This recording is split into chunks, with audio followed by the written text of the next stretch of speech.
जालन्यामध्ये आमदार अर्जुन खोतकर यांच्या घरासमोर धनगर समाजाने ढोल बजाव आंदोलन केलं।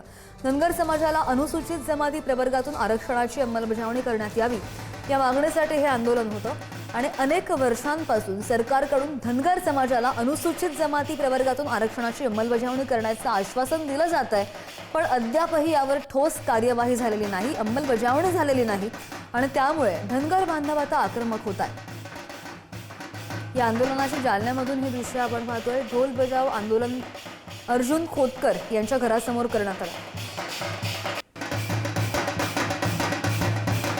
धनगर समाज एसटी आरक्षणाची अंमलबजावणी करण्यासाठी सर्व स्थानिक आमदाराच्या घरासमोर आम्हाला ढोल बजाव आंदोलन करायचं होतं।